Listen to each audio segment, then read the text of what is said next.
Hello everyone, it's Seth, probably better known as Saffron Olive, and it's time for another edition of Budget Magic. So next week, we'll start our exploration of the Ixalaln Standard format. Super excited for that, but this week, we are heading to Modern for a deck that is surprisingly sweet. This is Rogues, Rogue Tribal for Modern, and this is a deck I've been thinking about for a while. It's been on the Against Odds poll, been super close to winning, but never quite got over the hump. And as I was brewing for Budget Magic this week, I came across some sweet Rogue cards. I was like, alright, we're just going for it. Let's play Rogue, see what happens. So as you can see, $87 in the paper world, 31 takes on Magic Online. Not a bad price for a really weird but surprisingly fun and sweet deck. A quick reminder before we break down Rogues for Modern. If you enjoy Budget Magic and the other series here on the channel, it would be spectacular of you if you could take a quick second and click that subscribe button down at the bottom of your screen. It's a great way to support the channel and the site for free. So let's talk some Rogues, and kind of the key cards in this deck are the 1-mana Rogue. So you will see there's kind of two things. We like to talk about the competitive advantages of tribes, and the two things that Rogues really have going for them involve their creatures being able to get in damage. So having Slitherblade, Vampire Cutthroat, and Fairy Miscreant are kind of the important enablers to all of our Rogue synergies. So I know these cards probably look weird. Slitherblade, just a 1-2 unblockable for 1 mana. Vampire Cutthroat, kind of a 1-1 unblockable. Skulk means it's not literally unblockable, but in a lot of matchups it's unblockable. Also, lifelink is nice. Fairy Miscreant, 1-1 with flying, sometimes draws us an extra cards. So we really want to get these cards down on the battlefield because they enable everything else that Rogue Tribal is trying to do. So hopefully we have at least one of these on turn 1, and having multiple of these cards are usually our easiest way to win games with our Rogue deck. So beyond the 1-drops, the two big payoffs for Rogues, or one of the two big payoffs, are kind of our weird pseudo-lords. Stinkdrinker Bandit is probably the best card in our entire deck. It doesn't look that powerful. 4 mana, it's a 2-1, but it has a really key ability, which is Prowl, which basically means if our opponent was dealt damage by a Rogue or a Goblin, but in our deck it's all Rogue, so if any creature in our deck dealt damage to our opponent, we get to play a card for its Prowl cost.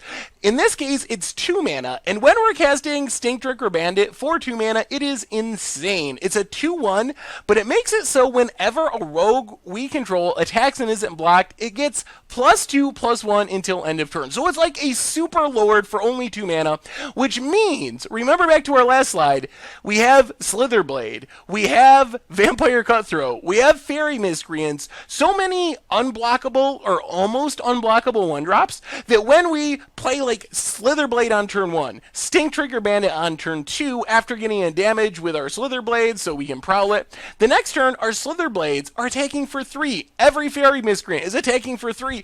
All those cards are getting in such insane amount of damages, and they're unblockable, so this is kind of the secret. It is the key to the Rogue deck. Stinkdrinker Bandit, far and away the card that allows us to win games with Rogues.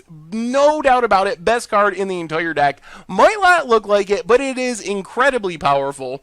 Our other big payoff is Una's Blackguard, which is a bit awkward. It's technically just a Rogue Lord, like a metallic mimic for Rogue. So when a Rogue enters the battlefield, gets a +1/+1 counter. It's also a 1-1 flyer, so it works pretty well with a Stinkdrinker Bandit since it's evasive. It hits for 3 damage if we have Stinkdrinker out.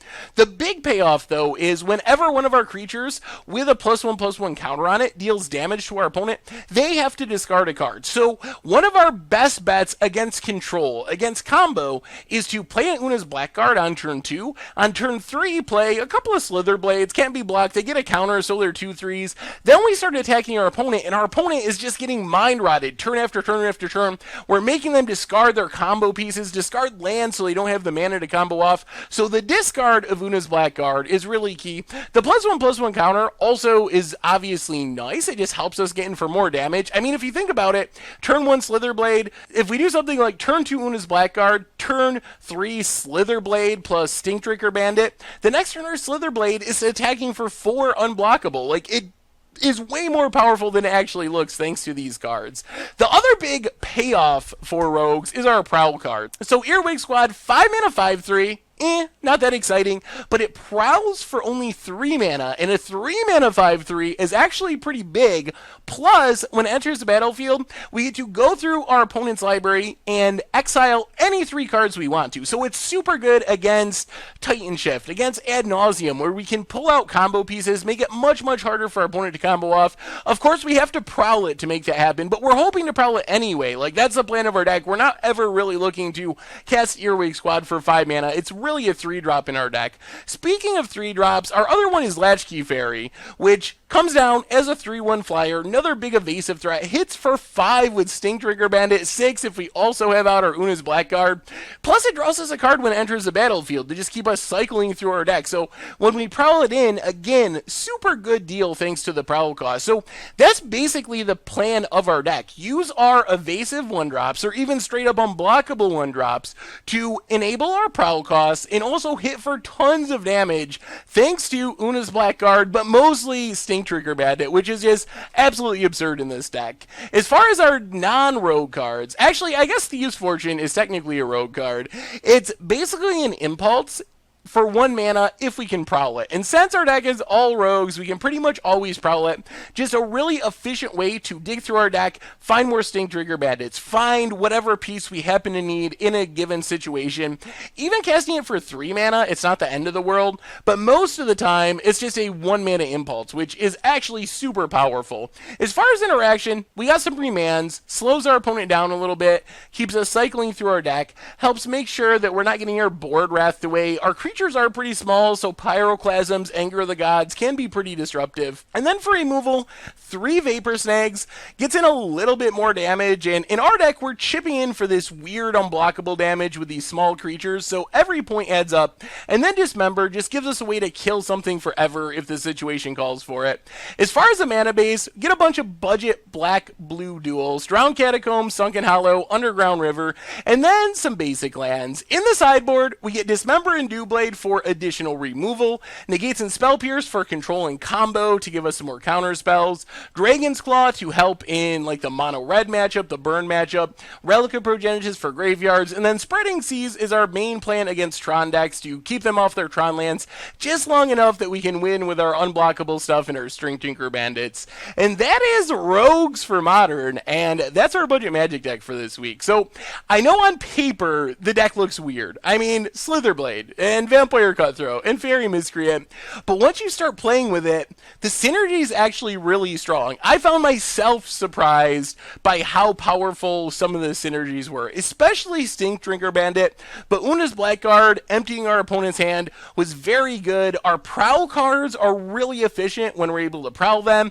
and thanks to all the 1 mana unblockable stuff, we're always able to prowl them, so it's one of those decks that on paper, you're like, I don't really see how this wins. But once you start playing with it, you're like, oh wow, like, I play this Stinkdrinker Bandit and I just hit my opponent for 9 damage out of nowhere and I just win the game. So it plays much stronger than it looks because the synergy is actually very strong and all these weirdly underpowered pieces work together so well. Like unblockable creatures getting +1/+1 counters to make our opponent discard, Stinkdrinker pumping unblockable creatures, our Earwig Squad and Una's Blackguard giving us some disruption against combo and control, our Thieves' Fortune for 1 mana, finding us our answers, our counter spells, our removal spells. So all the pieces just work together way better than you'd think looking at them on paper. And I thought the deck was actually really fun and way more competitive than I thought it would be. So I wasn't expecting too much from Rogue Tribal, and I was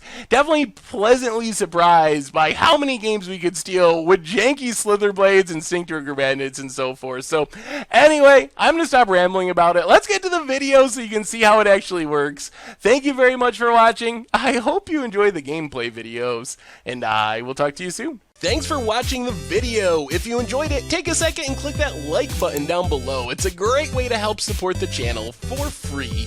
And you can find the next video in the playlist right here.